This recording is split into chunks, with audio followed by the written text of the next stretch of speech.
எல்லாருக்கும் வணக்கம். Welcome to our channel.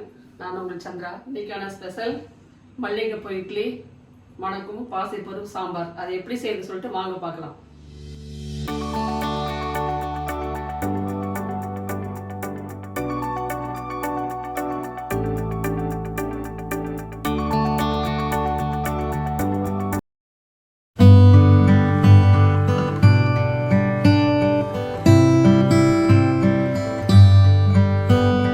Idli அரிசி எடுத்துருக்குறோம். இது 2 ஆளாக போட்டுக்கலாம். 2 இட்லி அரிசி கொட்டரிசி, இது நல்லா ரேஷன் அரிசி 2 போட்டுக்கலாம். ரேஷன் அரிசி இது.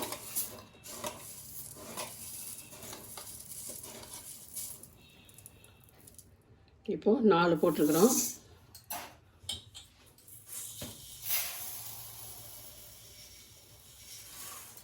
ரேஷன் அரிசி பச்சரிசி இது.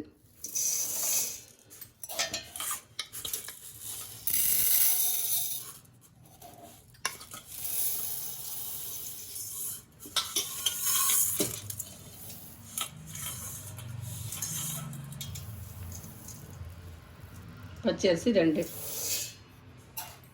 6 போட்டிருக்கிறோம். இதை வந்து இப்படியே கலந்து விட்டுக்கலாம்.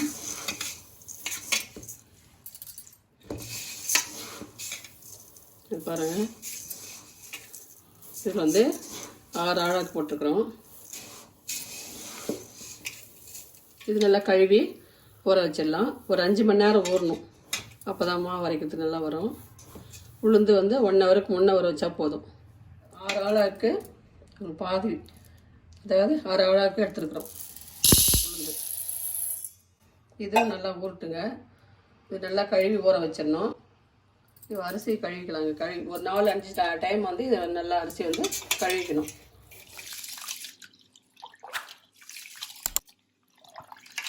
பாருங்க, நல்லா அப்படி தேய்ச்சி நல்லா கழுவணும். ஒரு 4-5 வாட்டி கழுவிடணும். கழுவிட்டதுக்கப்புறம் ஒரு 5 மணி நேரம் நல்லா ஊறட்டுங்க. ஊறினதுக்கப்புறம் அரைச்சிக்கலாம். உளுந்து நல்லா ஊறிடுச்சுங்க. இது கிரைண்டரில் போட்டு அரைச்சிக்கலாம். அது உளுந்து ஊற வச்ச தண்ணியோட அப்படியே சேர்த்து அரைச்சிக்கலாங்க.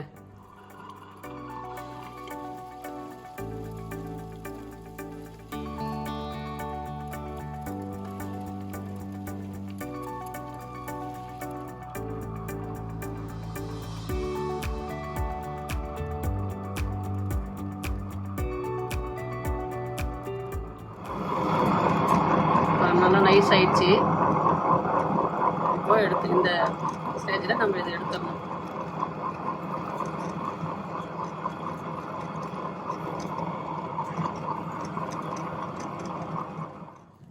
சாதம் பாருங்கள், ஒரு பொடி சாதம் இதில் சேர்த்துக்கலாம்.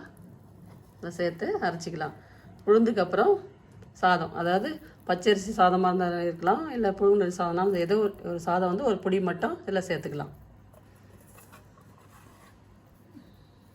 இந்த மாதிரி கிரைண்டரில் வந்து அரிசி போடும்போது வளையல் போட்டுருக்கக்கூடாது. வளையல் போட்டோன்னா சில டைமில் வந்து இப்படி கை படும்போது வளையல் உடஞ்சிடும். அதனால் வந்து கையில் ரிங்கு வளையலெல்லாம் வந்து நம்ம கழட்டி வச்சுட்டு தான் இப்போ நம்ம மாவு போட்டு அரைக்கணும்.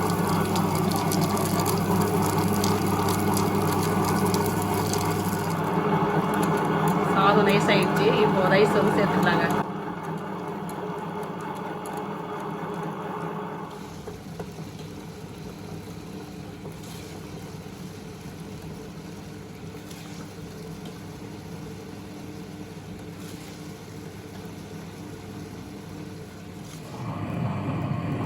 பாருங்கள், நைஸ் ஆயிடுச்சு.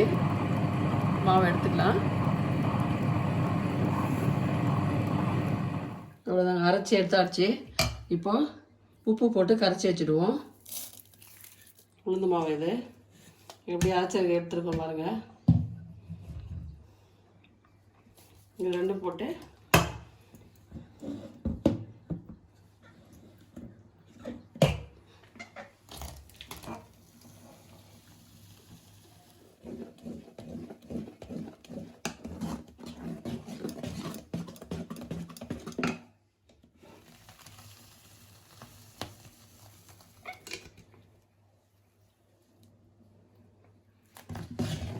பாருங்கள், கை விடாமல் இப்படி கரண்டி போட்டு கரண்டியில் இப்படி நல்லா இப்படி கரைச்சி எடுத்துக்கணும். கரைச்சிட்டு நல்லதான் இதில் வந்து ஊற்றி வச்சிடலாம்.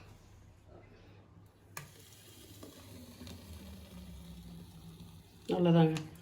இதில் மட்டும்தான், அதாவது ஃபுல்லாக ஊற்றக்கூடாது. அவ்வளோதாங்க. இதில் வந்து மாவு ஊற்றி வச்சாச்சு. இது காலையில் நம்ம ஓப்பன் பண்ணி பார்க்கலாம். இப்போ மூடி வச்சுக்கலாம். இதுலேயே இருக்குது. இது காலையில் புளிச்சு வரும்போது அப்படியே எடுத்து ஃப்ரிட்ஜில் வச்சுடுவோம். காலையில் ஓப்பன் பண்ணலாங்க.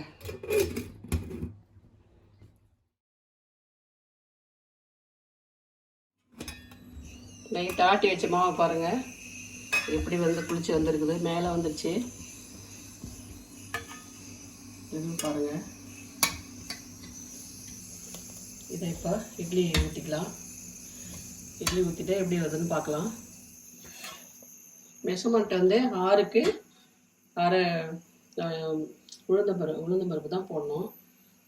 இதில் வந்து டம்ளரில் கூட போட்டுக்கலாம். நான் ஆழாக்கில் போட்டேன். நீங்கள் டம்ளரில் கூட இந்த மாதிரி கூட அதை போட்டுக்கலாம். 4 டம்ளர் புழுங்கல் அரிசி, பச்சை அரிசி வந்து 2 டம்ளரு. இதில் வந்து 1/2 டம்ளர் மட்டும் உளுந்து போட்டுக்கலாம். ஒரு கைப்பிடி சாதம். அதே போல் போட்டு நீங்கள் இட்லி செஞ்சு பாருங்கள். அது எப்படி வந்து சொல்லிட்டு கமெண்ட்டில் சொல்லுங்கள். பாருங்கள் மாவு எப்படி இருக்கு. இதில் வந்து இட்லி சோடாலாம் நம்ம போட தேவையில்லை. அது போடாமையே அப்படியே இட்லி ஊற்ற போகிறோம். இட்லி ஊற்றுனதுக்கப்புறம் நீங்கள் பாருங்கள். இதில் வந்து இட்லி சோடா வந்து சேர்க்க மாட்டோம். இன்னும் கொஞ்சம் தண்ணி விட்டுக்கலாம். கொஞ்சம் திக்காக இருக்கிற மாதிரி இருக்குது. கொஞ்சம் தண்ணி மட்டும் விட்டுக்கலாம். துணி போட்டு தாங்க இன்றைக்கி இட்லி ஊற்றுறேன் நான். இதில் வந்து ஆயில் போட்டும் ஊற்றிக்கலாம், துணி இட்லி ஊற்றிக்கலாம். இட்லி குண்டால தண்ணி வச்சு நல்லா கொதிக்கணும். அப்போ தான் வந்து இட்லி ஊற்றணும். இப்படி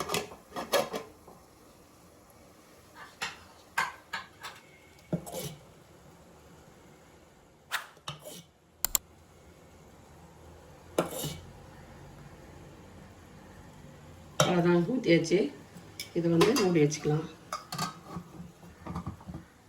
தேங்காய் சட்னி போட்டுக்கலாங்க. எனக்கு ஒரு 1/2 மூடி தேங்காய் திருவி வச்சுருக்கேன். 2 பச்சை மிளகாய், பல்லு பூண்டு, தேவையான அளவுக்கு உப்பு, கடலை கொஞ்சமாக போட்டுக்கலாம், கொத்தமல்லி கொஞ்சம்,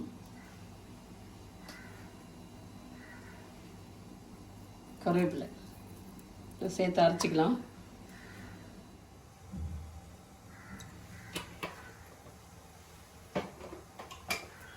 ஆயில் சூடாயிடுச்சு. இப்போ கடுகு சேர்த்துக்கலாம்.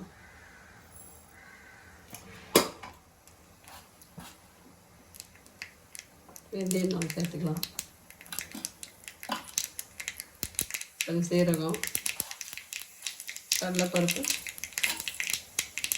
கடலைப்பருப்பு, உளுந்தப்பருப்பு, ஒரு வரமிளகாய், கருவேப்பிலை.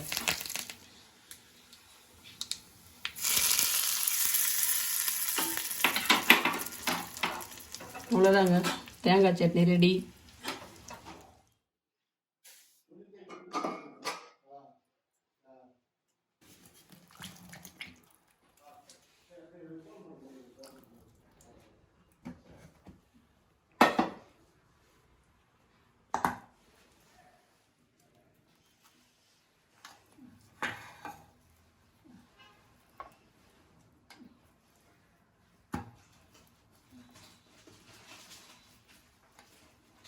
அவ்வளோதாங்க, இட்லி ரெடி ஆயிடுச்சு. எப்படி இருக்குது பாருங்கள். சூடாக இருக்குது பாருங்கள் எப்படி இருக்குன்னு சொல்லிட்டு. இந்த வீடியோ பிடிச்சிருந்தா லைக் பண்ணுங்கள், ஷேர் பண்ணுங்கள், கமெண்ட் பண்ணுங்கள். மறக்காமல் நம்ம சேனலுக்கு சப்ஸ்கிரைப் பண்ணுங்கள். தேங்க்யூ.